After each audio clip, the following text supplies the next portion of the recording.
The video store backroom was a rite of passage. Those VHS tapes defined a generation's late-night education, capturing the moment Hollywood realized teenage hormones were a billion-dollar industry. The Hollywood Nights feels like American Graffiti's evil twin, unleashing a squad of future stars on the streets for a night of pranks that would get everyone arrested today. It follows a car club terrorizing Beverly Hills on Halloween night in 1965, right before their favorite drive-in gets bulldozed. The lineup is insane. Tony Danza fresh off Taxi, Fran Drescher, and a young Michelle Pfeiffer working the car hop. But instead of a sentimental look back, this throws a middle finger at the past. It is the punk rock version of the 60s, trading nostalgia for chaos. You get Robert Wool delivering a rendition of Are We Family backed by fart noises that comedians still cite as the Mozart of fart jokes. While Grease feels like a stage play, this was shot on the actual Sunset Strip when it was still rough. It feels like a historical snapshot of a grittier Los Angeles, capturing the end of an era with a distinct lack of respect. Hot Dog the Movie.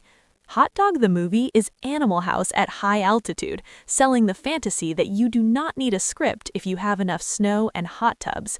You get an American underdog heading to Quaw Valley to take down a stuck-up Austrian pro, but the skiing is surprisingly legitimate. The finale features the Chinese downhill, a mass start race with zero rules that became a playground legend. The stunt work there is dangerous and real, giving the film a physical weight that Porky's never had.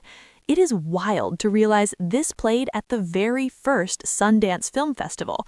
The most unlikely launchpad in cinema history kicked off with a raunchy comedy about freestyle skiing and bad behavior. That success built an entire subgenre.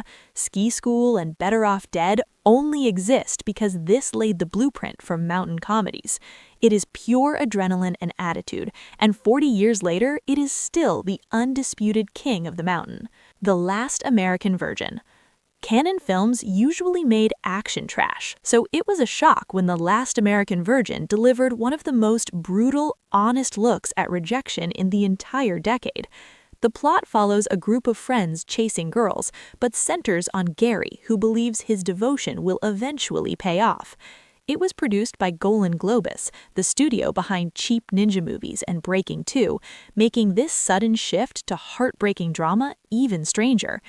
The film looks gritty because the music rights for bands like The Police and U2 cost more than the actual filming, but the real legacy is the finale. It baits you into thinking it's a standard romp, then pulls the rug with an ending that destroys the nice guy fantasy. In 1982, audiences were furious because it felt too real, but today it reads as the most honest moment in the entire genre. Just One of the Guys. Just One of the Guys is the smartest movie on the list. It takes a swing at gender roles without ever getting preachy. Terry Griffith thinks her writing is ignored because of her looks, so she chops off her hair and transfers schools as a boy to prove everyone wrong. The genius here is that being a guy is not a power fantasy. It's awkward, lonely, and weirdly fragile. Joyce Heiser went full method for the role. She lived as a male during the shoot to nail the mannerisms, making the performance feel like legitimate acting rather than a sketch comedy bit. You also get William Zabka playing the villain right around the same time he filmed The Karate Kid, locking in the rich blonde bully archetype for the decade. Nice jacket. Oh, I'm sorry. Spaghetti too. Think it stains. The movie works because the main character learns that the pressure to be tough actually sucks for guys too. That is a deep message for a film sold on a boob joke. The ending is legendary, but it holds up because Just One of the Guys managed to be raunchy without being mean, just confused. Of course you're confused. You're wearing my underwear. Private School. Private School is barely a movie. It's a series of magazine covers brought to life. Putting Phoebe Cates and Betsy Russell in the same cast in 1983 was the hormonal equivalent of the Super Bowl. The studio knew exactly what they were selling. The plot is just loose connective tissue about a rivalry between two rich girl academies, existing solely to get to the next set piece. This is the film that defined the pause button era. Betsy Russell's slow-motion horse ride has absolutely zero to do with the narrative, but it's the visual definition of the genre, gratuitous, absurd, and the only reason anyone remembers the film 40 years later. But what actually makes it watchable is that Cates and Russell have legitimate chemistry. They aren't just props, they're in on the joke. While the guys are busy peeping through windows like cartoons, the girls are running the show.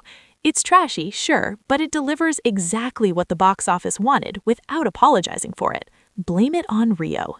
Blame It on Rio is a strange career choice for Michael Caine. You have a serious actor stepping into a sex comedy that treats a massive betrayal like a standard farce. What happened, happened. The setup involves two best friends taking their teenage daughters to Brazil. Caine sleeps with his friend's daughter, played by Michelle Johnson. You're never too old to be crazy, and the rest of the film is him trying to keep a straight face. Joseph Bologna plays the friend who is aggressively hunting for the older man who took advantage of his daughter, never realizing it's the guy sitting right next to him. The film was controversial on release, but the real fallout came from the casting. The studio pushed 17-year-old Michelle Johnson into full nudity, marketing her as the next big thing. It backfired. She was typecast and faded away, while Demi Moore refused nudity, protected her image, and went on to become a megastar. The scenery is incredible and the nudity is constant, but the film asks you to side with Caine. That is a difficult ask today. It's the kind of studio comedy that could not be made now, not because tastes changed slightly, but because the entire premise crossed a line modern audiences would never accept. Zapped.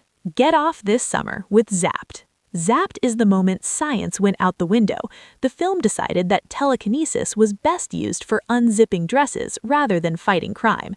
It follows a high school nerd who gets psychic powers in a lab accident, but the real strategy here was the casting.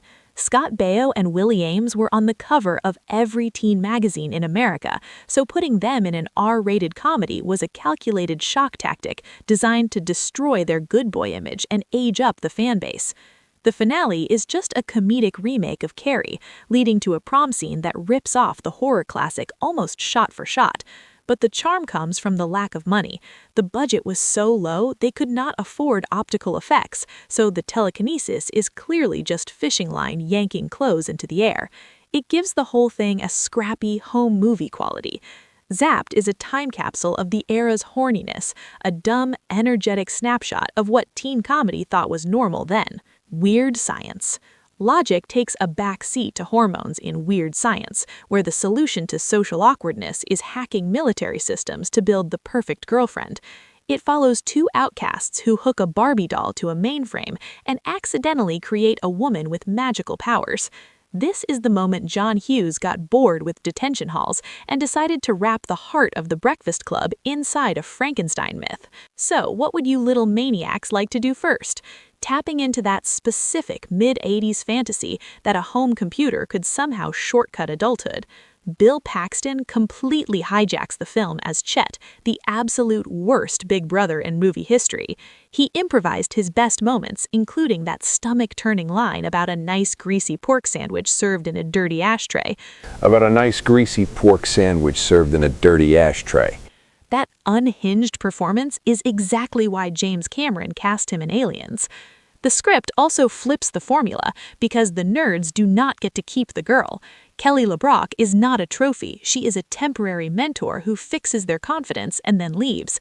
It's a bizarre detour that showed how strange the 80s were willing to get. Bachelor Party.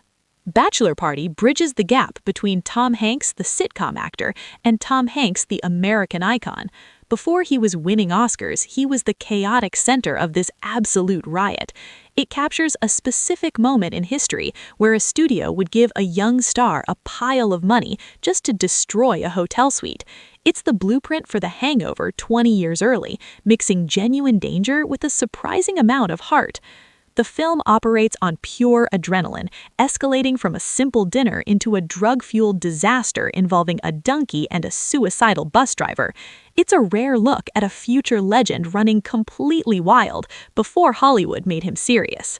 Revenge of the Nerds. Revenge of the Nerds succeeded despite the studio actively trying to bury it. 20th Century Fox executives saw the dailies and panicked. Convinced the film was unreleasable trash, they dumped it in theaters with zero marketing support, assuming it would vanish immediately. The production itself was a disaster. The University of Arizona kicked the crew off campus mid-shoot once the administration actually read the script, forcing the filmmakers to scramble for new locations on the fly. Robert Carradine's laugh became the war cry for a generation that was tired of being shoved in lockers. That nerd saw me naked. The film cost almost nothing to make, but earned $60 million. It didn't ask for acceptance, it weaponized the audience's anger, and it proved the outcasts weren't looking for approval anymore. They were coming to settle the score. Fast Times at Ridgemont High. Fast Times at Ridgemont High doesn't play like a teen movie. It plays like somebody left a camera running in 1982 and nobody told the kids to act. Sean